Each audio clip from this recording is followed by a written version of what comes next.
નમસ્કાર બાલ મિત્રો, આજે આપણે ધોરણ 3 વિષય ગણિત પાઠ 11 જગ અને મગનો વિડીયો ભાગ 1 વિશે ભણીશું. તો ચાલો ભણીએ.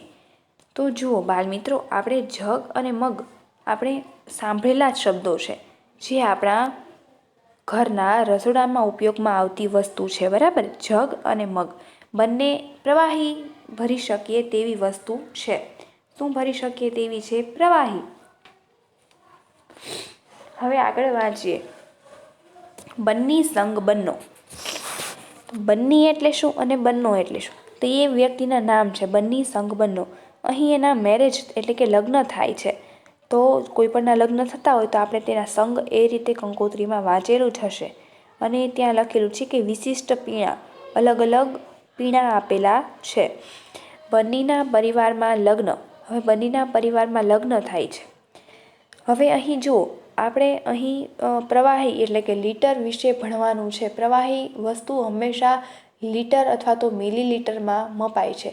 તો પ્રવાહીનો નાનો એકમ મિલીલીટર છે અને પ્રવાહીનો સાચો એકમ લીટર છે. બરાબર, તો 1 લીટર બરાબર 1000 મિલીલીટર થશે. 1 લીટર બરાબર કેટલા થાય? 1000 મિલીલીટર. તે બધું આપણે આ પાઠમાં આગળ શીખીશું, પણ આપણે એટલું પ્રાસ્તાવિક યાદ રાખી ગયા. હવે બંનેના પરિવારમાં લગ્ન.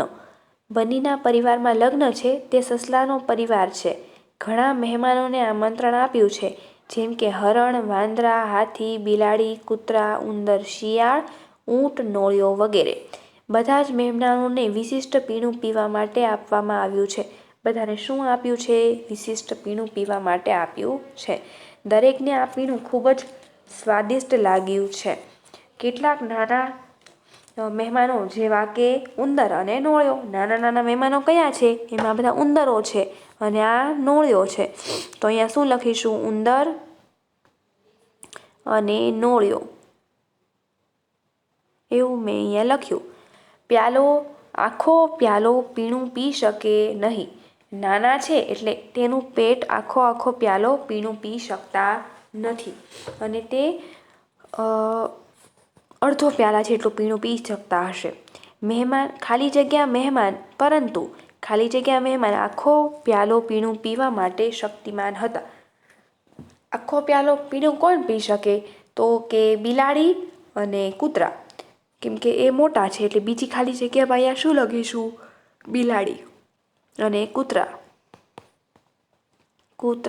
બરાબર, તે આખો પ્યાલો પીણું પીવા માટે સક્ષમ હતા. હવે આપણે આગળ જોઈએ તો તેમાં છે કેટલાક બીજા, જેવા કે કયા કયા બીજા બધા પ્રાણીઓ હતા? એક કરતાં વધુ પ્યાલાની માંગણી કરી. શું કીધું? એક કરતાં વધારે પ્યાલાની. જેમ કે ઊંટ. ઊંટ તો મોટું પ્રાણી છે. બરાબર, ઊંટ છે. પછી હાથી છે.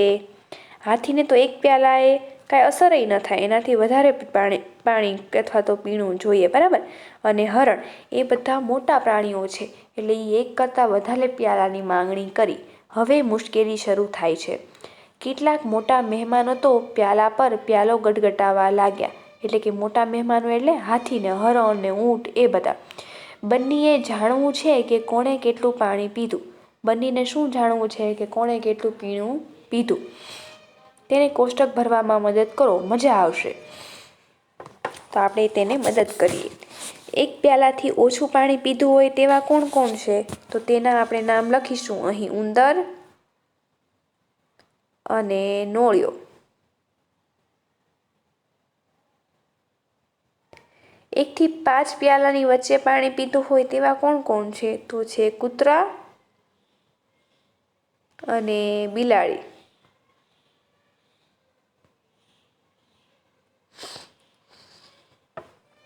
હવે 5 થી 10 પ્યાલાની વચ્ચે પીણું પીધું હોય તેવું? તો છે હરણ અને વાંદરા.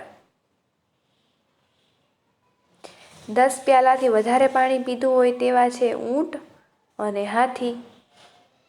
તે 10 થી વધારે પ્યાલા પાણી પી ગયા હશે. તમારે આ રીતે તમારા પાઠ્યપુસ્તકના કોષ્ટકમાં લખવાનું છે. હવે પાણી અંદર, પાણી બહાર. હવે શું શીખવાનું છે? કે પાણી અંદર અને પાણી બહાર. તો જુઓ, શું તમે કોઈ દિવસ ગટ્ટુની જેમ વિચાર્યું છે?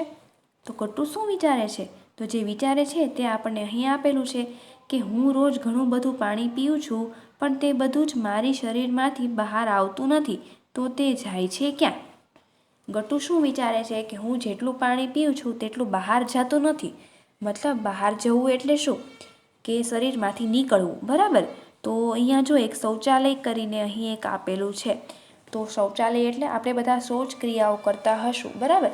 અને આપણે શરીરમાંથી પાણી બહાર નીકળે છે, આપણે જે પીએ છીએ તે જ પાણી બહાર નીકળે છે, પણ જેટલું પીએ છીએ તેટલું નીકળતું નથી, કેમ કે આપણા શરીરમાં ઘણી બધી પ્રક્રિયા એવી છે કે જેમાં પાણીની જરૂર પડે. તો લોહીને હરતું ફરતું રાખવા માટે પાણીની જરૂર પડે. પછી આપણા શરીરમાં પરસેવો વળે એટલે કે પસીનો થાય તો તેમાં પણ પાણી હોય. તો આપણે જે પીધેલું પાણી છે તેમાંથી જ પરસેવો વળે, એટલે અમુક ટકા પાણી આપણા શરીરના એ બધા ખોરાકને પાચનની ક્રિયામાં પણ પાણીની જરૂર પડે. એટલે એ બધું શરીરમાંથી બીજી રીતે બહાર નીકળી જાય અને શૌચ ક્રિયામાં પાણી ઓછું જોઈએ, એટલે કે ઓછું નીકળે. તો એટલે આપણા શરીરમાંથી જેટલું પાણી પીએ તેટલું શૌચાલયમાં પાણી ઓછું નીકળે છે. તો હવે જુઓ, અંદાજે રોજ તમે કેટલા પ્યાલા પાણી પીવો છો? તો ઉનાળામાં આપણે અંદાજે 10 પ્યાલા પાણી પીતા હશું. તો શિયાળામાં એનાથી અડધું, કેમ કે શિયાળામાં ઠંડી હોય અને આપણને તરસ ઓછી લાગે, એટલે 7 પ્યાલા પાણી પીતા હશું. તમે અનુમાન કરી શકશો તમારા શરીરમાંથી કેટલું પાણી બહાર જાય છે? તો આપણે જેટલું 10 પ્યાલા પાણી પીધું હોય તો 10 પ્યાલા પાણી બહાર નીકળે નહીં, એનાથી અડધું, જેવા કે 3 કે 4 પ્યાલા પાણી નીકળતું હશે. બોટલ અને ડોલ. શું કહે છે બોટલ અને ડોલ? હવે આપણે એ સમજવાનું છે, જો તમારા જેવું નાનું બાળક અહીં કંઈ પ્રવૃત્તિ કરી રહ્યું છે. ઘણા બધા અલગ અલગ વાસણ છે, જેમ કે ડોલ, પછી બોટલ, જગ, ટબ, કુકર, કડાઈ ને તપેલી, મગ, એ બધા વાસણ લઈને બેઠો છે. તો એ શું કરે છે એ જોઈએ. 1 લીટરની બોટલ લો, પાણી કે તેલની ખાલી બોટલ પણ ચાલે. પાકી 1 લીટરની હોવી જોઈએ. આપણા ઘરમાં શરબતની બોટલ, પછી કોઈ પણ કોલ્ડ્રિંક્સ એટલે કે સોડાની બોટલ, તેલની બોટલ આપણે લીટરમાં લેતા હોઈએ, એ બધી પ્રવાહી વસ્તુ લીટરમાં આવે, બરાબર? અને ઘી હોય તો ઘીની બોટલ કે એવું કંઈક પણ લીટરનું હોવી જોઈએ, પાકું લીટરનું. તમે તમારા મમ્મી પાસે માંગશો તો તમને લીટરની બોટલ મળશે. લીધા પછી તમારે તમારા ઘરે કેટલીક બોટલો લેવાની, બરાબર? પછી જગ, મગ, પ્યાલો, વાડકી, કુકર, તપેલું બધું ભેગું કરવાનું અને તેમાં 1 લીટર પાણી ભરવાનું. એ એક જે પાકી લીટરની બોટલ લીધેલી છે તેમાં પાણી ભરવાનું અને તેનાથી બીજું વાસણ ભરવાનું.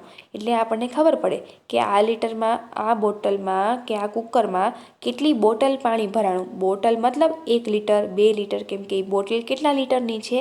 1 લીટરની છે. 1 લીટરથી ઓછું પાણી સમાય છે તેનું ચિત્ર જો તમે બનાવી શકો તો તમે બનાવો. હવે અહીં પીળા કોષ્ટકમાં 1 લીટરથી ઓછું પાણી ભરાય તે વસ્તુના નામ, અને ભૂરી કોષ્ટકમાં 1 લીટરથી વધારે પાણી સમાય તેના નામ લખવાના છે. તો અહીં વાડકી છે, તો વાડકીમાં 1 લીટરથી ઓછું સમાય, કેમ કે આખી બોટલ પાણી સમાય નહીં. તો હવે ત્યાં તમારે બીજું પણ તમે લખી શકો. પ્યાલો, પાણી પીવાનો પ્યાલો, અથવા તો જે આપણે ગ્લાસ કહીએ તે પ્યાલો, બરાબર? તો તેમાં પણ 1 લીટરથી ઓછું સમાય. પછી જે આપણે અહીં જો આ ભાઈ લોટો, એટલે કે જે આપણે પૂજામાં ઉપયોગ કરીએ છીએ, જે સૂર્યનારાયણને પાણી ચડાવવા માટે જે લોટાનો ઉપયોગ કરતા હોઈએ, તે લોટામાં પણ લોટો નાનો હોય, બરાબર? એટલે તેમાં પણ 1 લીટરથી ઓછું પાણી ભરાય, લોટો. પછી નાવાનું ટબ છે, જે અહીં નાવાનું ટબ આપેલું છે તેમાં પણ ઓછું પાણી ભરાય, નાવાનું ટબ. પછી ચાનો કપ, તો ચા કાંઈ 1 લીટરની હોય નહીં, ચાનો કપ જે અહીં આપેલું છે તેમાં 1 લીટરથી કેટલું પાણી ભરાશે? ઓછું પાણી ભરાશે, કપ, બરાબર? હવે 1 લીટરથી વધારે પાણી ભરાતું હોય તેવા વાસણના નામ અહીં લખવાના છે.